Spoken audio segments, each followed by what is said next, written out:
उत्तराखंड में अंकिता भंडारी हत्याकांड से जुड़ा घटनाक्रम एक बार फिर चर्चाओं में गए। कांग्रेस प्रदेश अध्यक्ष गणेश गोदियाल ने ADG law and order V Murugesan से मुलाकात कर कुछ सवाल उठाए, साथ ही साथ कुछ जांच बिंदुओं को शामिल करने के लिए ज्ञापन सौंपा। इस मुद्दे पर कांग्रेस प्रदेश अध्यक्ष गणेश गोदियाल से बात की है खबरें अभी तक के उत्तराखंड ब्यूरो चीफ राव शफात अली ने। अंकिता भंडारी हत्याकांड को लेकर कुछ नए तथ्य सामने आने के बाद थोड़ी सी सियासी हलचल भी बढ़ी है। कांग्रेस से प्रदेश अध्यक्ष गणेश गोदियाल जी इस वक्त डीजीपी ऑफिस में पहुंचे हैं, लॉ एंड ऑर्डर की परिस्थिति को लेकर और कुछ जांच के सवाल को उठाए हैं। सर, क्या है पूरा मामला, आप यहाँ पर पहुंचे हैं और ये पूरे प्रकरण पर मतलब पुलिस के अधिकारियों का स्पष्टीकरण सामने आया था और वो स्पष्टीकरण जब सामने आया तो मेरे मन में प्रश्न खड़े हुए। जिन प्रश्नों को लेकर मैं आज यहाँ पर आया था, मैंने ये पूछा है कि पुलिस के द्वारा जब ये जांच हुई तो उस समय कौन कौन से सबूत इकट्ठे किए गए, कौन कौन से गवाह से गवाहियाँ ली गई, जो लोग उस कमरे को तोड़ने के दोषी हैं उनसे क्या पूछताछ हुई, उनके क्या जवाब थे। ये सब प्रश्नों को मैंने आज दिया है, तमाम बातें दी हैं। अंकिता भंडारी के पिता ने कुछ प्रश्न उठाए हैं, वो प्रश्न मैंने यहाँ पर लिखे हैं। तो मैं उम्मीद करता हूँ कि पुलिस इस बारे में स्पष्टीकरण देगी। और पुलिस का काम ये नहीं है कि वो सिर्फ सरकार की खाल बचाने के लिए काम करे। पुलिस का काम ये भी है कि वो आम लोगों के अधिकारों की रक्षा के लिए जो सच है, जो सत्यता है, उसको जनता के सामने लाए।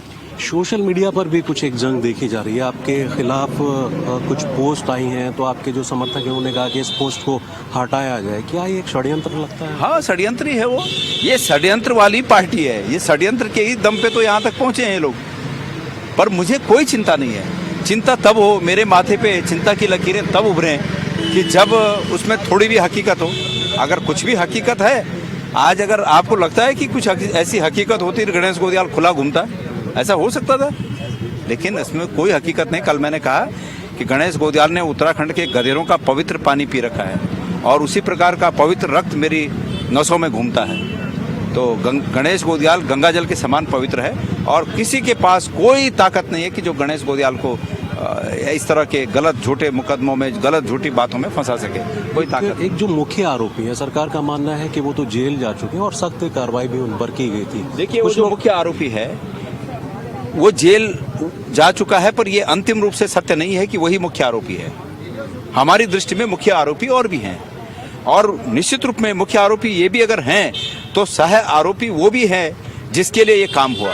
जो वीआईपी है वो सह आरोपी है, तो वो सह आरोपी कौन है अभी तक वही बात पता नहीं चली। अब जब वो सह आरोपी पकड़ा जाएगा तब तो पता चलेगा कि असली आरोपी कौन है। उसने किसको ये सुपारी दी थी, किसको ये ठेका दिया था कि इनको तुम समझाओ, इनको तुम मेरे लिए तैयार करो, तो ये तब तो पता चलेगा। जब तक वो वीआईपी नहीं पकड़ा जाता, इस पूरी मर्डर मिस्ट्री की सच्चाई तब तक सामने नहीं आ सकती। अभी आपने खुले तौर पर एक प्रेस कॉन्फ्रेंस की और स्पष्ट रूप में आपने एक नाम का भी जिक्र किया था, लेकिन इससे बीजेपी को लगता है कि आपने जो नाम लिया है वो तथ्य या सबूतों के आधार पर नहीं। मैंने जो भी नाम लिए होंगे, लोगों ने पहले वो नाम बताए होंगे। एक नाम अंकिता भंडारी की मां ने कहा, हमने तब कहा कि इनकी जांच होनी चाहिए। एक नाम अभी दुष्यंत गौतम जी का नाम, वो बीजेपी के पूर्व विधायक की पत्नी ने ये कहते हुए लिया कि उनके और उनके पति की ये जो ऑडियो रिकॉर्डिंग है उसको सार्वजनिक किया, उसमें उनका स्पष्ट रूप से नाम है। तो चूंकि नाम आया है, नाम आने से व्यक्ति आरोपी है, व्यक्ति अपराधी नहीं हो जाता। लेकिन उस आरोप को खारिज करने के लिए एक प्रक्रिया है ना कानून की, उस कानून की प्रक्रिया का पालन करके वो आरोप साफ होने चाहिए। तो उस प्रक्रिया के तहत गुजरे हैं लोग, महेंद्र भट्ट उस प्रक्रिया के तहत गुजरे, दुष्यंत गौतम जी उस प्रक्रिया के तहत गुजरे, अपने पदों से इस्तीफा दें, जांच सीबीआई की हो, उसमें आरोपी के रूप में इनसे पूछताछ हो, इनको बुलाया जाए, इनसे पूछताछ की जाए, जिस तरह से पूछताछें होती हैं उनसे पूछताछ की जाए और कल वो पाक साबित होंगे तो सभी मानेंगे कि भाई ये पाक साफ थे। लेकिन जांच की प्रक्रिया पारदर्शी होनी चाहिए।